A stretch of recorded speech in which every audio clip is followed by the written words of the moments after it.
Hello and welcome to Scrapbooking Station. In this video we're going to split photos for your scrapbook pages and we're going to split focals for your cards.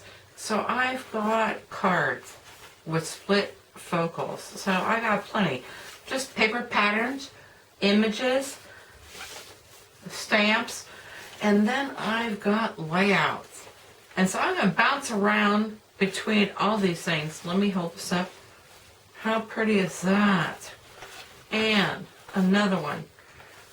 Very pretty. So that's what I'm going to talk about. Let me put the camera over my shoulder and we'll get started. For this first technique, I'm just going to slice photos. So I'm straight line slice is what I'm calling it. And these two have to go on one page, 8 by 8. But wow, I am just going to split them. I'm just going to make sure not to cut off any heads. And then we're going to see what that looks like. On the second page, instead of splitting, because these photos are a little bit larger, what I'm going to do is when I split these, I'm going to go ahead and take out that middle area and leave allowance for the ends. So let me get back with my split photos. Before I do that, when I printed these, I printed another one because that's going to extend across photos. You'll understand more of that in a little bit. And as this tree on the left hand side. So I'll be back in a second. Over here on the right hand side, all I did was split them, didn't give any allowance, and they're just going to be separated with some mats. The same here, add some embellishments, and that's going to be this page. Now, totally different page, and what I've done is, like I said, taken out these pieces, and so when I position them onto my scrapbook layout, taking out these pieces, I've got this other piece that's going to come across all four. I'm going to raise them up. Let me get rid of these. And as well as this. And the whole thing you need to take with you is that something needs to kind of come across these splits in this technique. Anyway, while I put these on the background of my scrapbook page, I'm going to show you some cards. Okay, more times than not, we're talking about patterned papers, and that's pretty much a background. But when you do these split techniques, this could be the focal of your cards. So I've got this really gorgeous patterned paper. This is from Paper Wishes. It is called Floral Fantasy.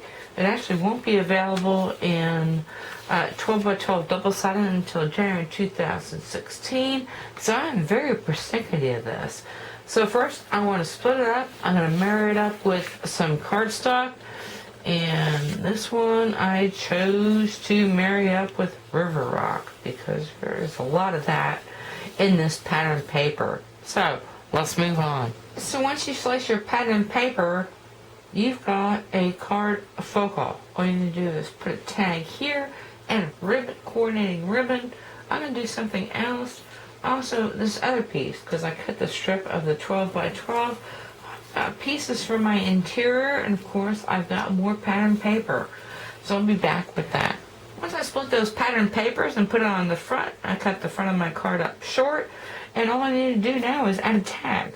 This is a decorative label punch, and once I punched it, stamped it, embossed it, kind of etched it a little bit, so I have a lot of options for the inside.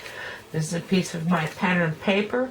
I did put in some eyelets, and since River Rock and Always Artichoke have always been my favorite color combination, put that in here as well.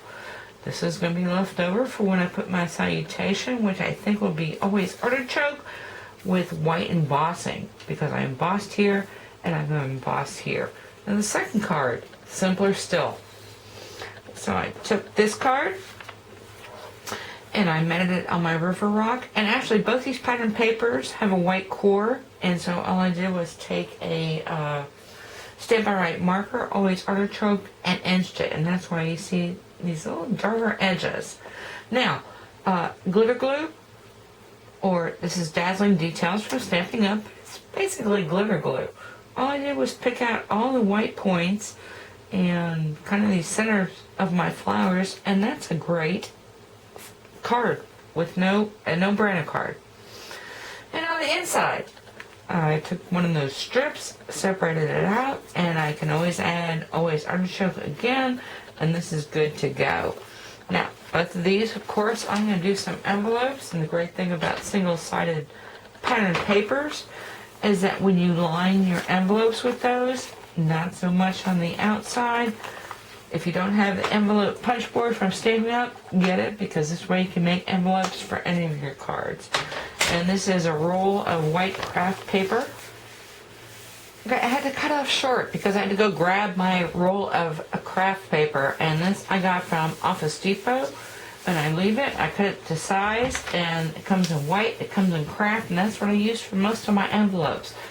So way cool. So I've got 2 envelopes, 2 cards. I'm going to take photos of these finished products, and I have finished with my layouts, and I'll be back with those.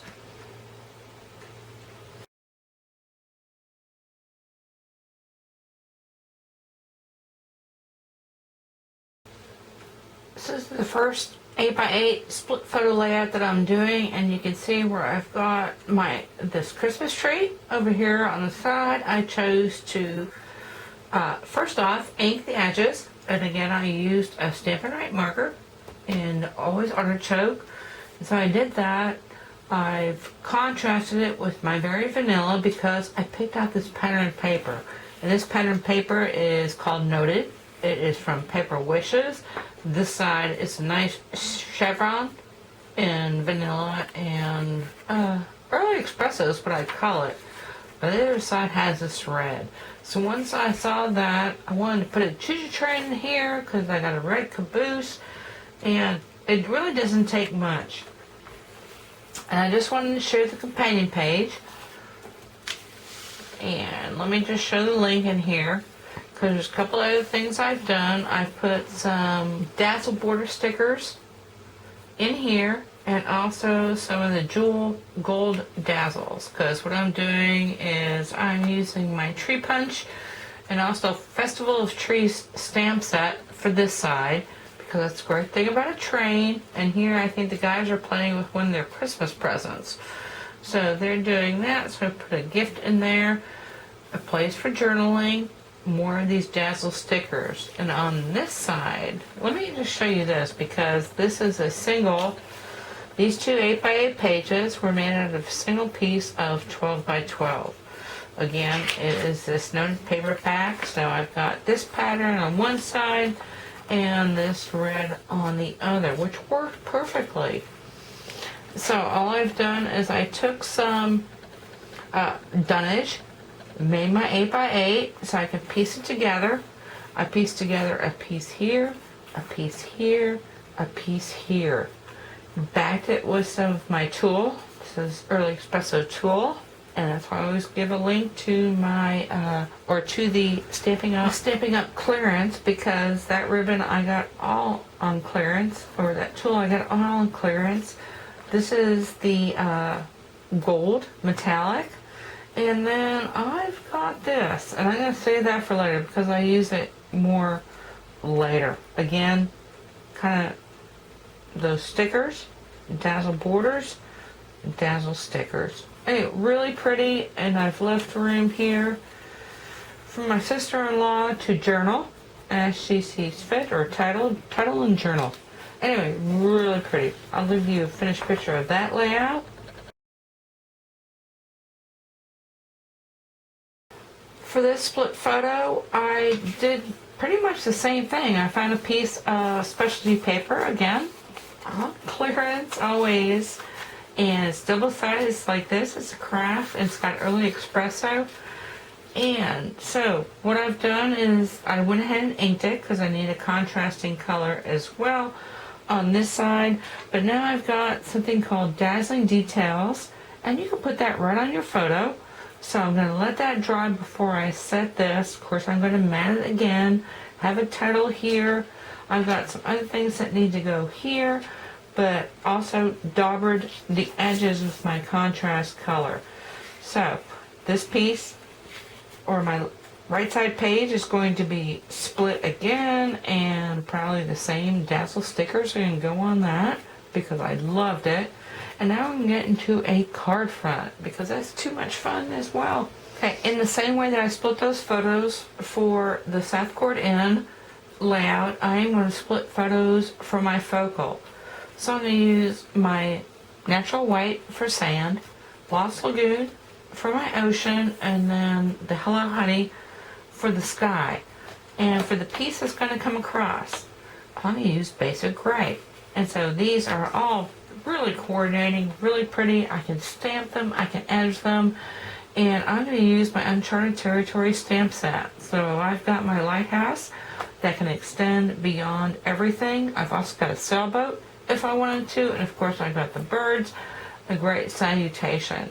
So let me start putting that together and I'll be back. So I've built my horizon. So I've got the sand, the ocean, and the sky, and all I did was cut a piece of dunnage, and this is 3 1/4 by 4 1/2. And because I'm going to split it this way, I want a measurement that's easy to split. So I'm going to do this at 1 1/2 inches each.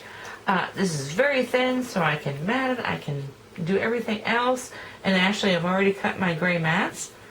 And so I chose to cut them 1/8 of an inch wider this way, and also in between each piece. And this way I've got a 1/16 of an inch border. This is going to be the piece. It is the lighthouse, and it has been white embossed, and that's the piece that's going to go across the focal, similar to that scrapbook layout. So let me just bring this in for a second, because that's the way that kind of turned out. So once you have your split photo, something to come across it, really pretty. And I'll talk about that in a second. So I'm going to split that, I'm going to mat it, I'm going to attach this, I'm going to put it onto this cardstock, and if I need to add white or something else, I will. My salutation, I went ahead and splitted it, so I used my Stampin' Right markers and did the stamp, because the stamp is a whole piece stamp, and so it comes like this. Did this on the front, and when you open it, chose to just go ahead and put that sailboat in here. It finishes up, and that is just really ghosted, and that's Biscaglia, and that's the quote that's from. So I'm going to take pictures of that. Let me talk to this layout a little bit, because the other finished one, again, I'm using my tool and decided to pair it up. Let me see if I need to back up a little bit. Okay, in this case I'm using my Festive Flurry framelits because this is kind of a snow thing, so I've embossed it, I've added gold, added more of my dazzling details, this time in gold, to highlight my photos. Kind of the same thing, really the same thing. And now this is going to go off to my sister-in-law. She can journal here, and she can journal in here, or title or journal. So anyway, that's ready to go. And I'm going to leave you photos with this finished layout. I'm going to leave you photos with this finished card. And now we're going to talk about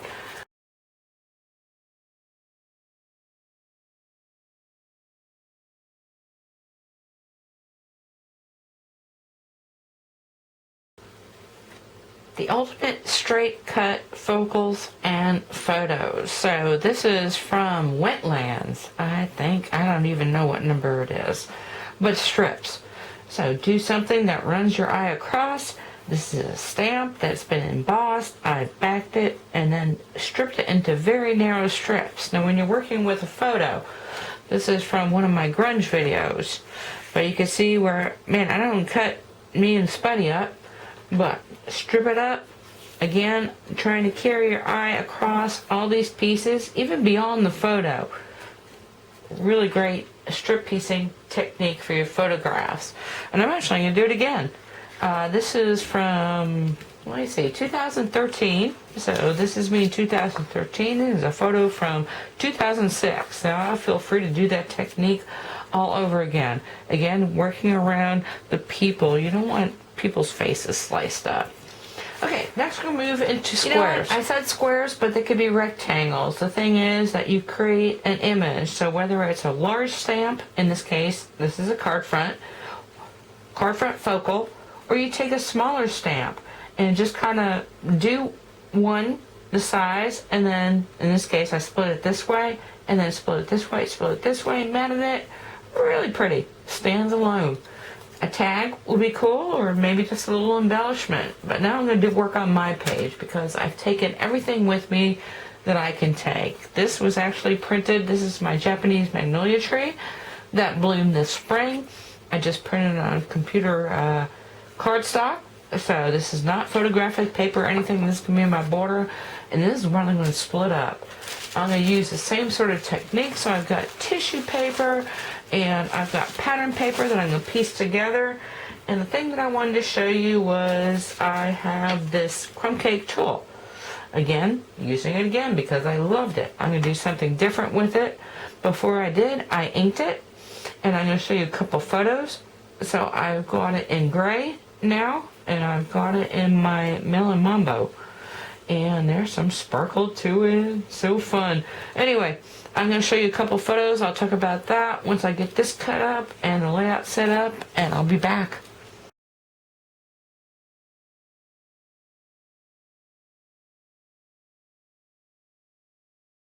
Okay, to begin with, the first thing I did was split up these photos. And they are, I think, 2 by 2. Yep, 2 by 2 on the photographs, and the most persnickety thing is keeping them straight. So, piece them together. I use my tissue paper behind that, and then a smaller piece of white cardstock to mat them. And that is going to be my left side scrapbook page. Now, the same thing with my background. So I've got my inked and powdered tool. And I'm going to use, once again, dunnage. In this case, I didn't back the whole thing because I had this 1/2 inch strip, and that's going to hold this pattern piece with this pattern piece. Because, you know what? I save everything. So I've turned it around because I used my dunnage again. I just got a whole nother thing of dunnage, and I'm going to show you a couple photos of what I collected from this last shipment that I have. But when you've got something like tulle, Tombow glue, I actually taped it to begin with under here, just a piece of scotch tape to hold it in place, and then glued, and then put some scrap material behind here. Because my grandmother always told me the back side needs to look almost as good as the front side. So, this is my left side piece. And now let's talk about the right side, because this is how it's all going to come together. Now I've printed on photo paper. Again, I've done the split thing, the same thing that I did with my Southport Inn. So let's look at this. I've got this piece. I split this one in 3s. In this case, I'm just splitting in 2s. And I actually backed it with some photo paper. Photo paper by itself is a really pretty backing. It's got a little bit of shine or sheen. And split that up. Put it in a second photo. Raise it up on dimensionals. And now this is going to be my journaling title, both at the same time. And the only thing I need to do now is add some embellishments. And I'm going to do this with stickers. So I've got several stickers. I'm going to back them. Actually, this is an adhesive sheet. I'm going to back it with my tool, my color tool. I'm going to back it with my tissue paper. So anyway, wait for stickers because that's where it's going to be there. Okay, as I finish up, I'm going to make myself some keepsakes. This is my boy, Newman, Nicholas Calhoun. And I cut his face out because that's going to raise up above this split photo. I've got another one of Spuddy, kind of the same thing, just printed 2. Didn't print this one as large because I know I'm going to cut him out and put him up on here and split again. So that's the kind of exception to the rule. And so, anyway, I think I am done with this video. I hope you took something away with you can use in your own scrapbooking and paper crafting, and gosh, so much to think about. So, thank you for watching.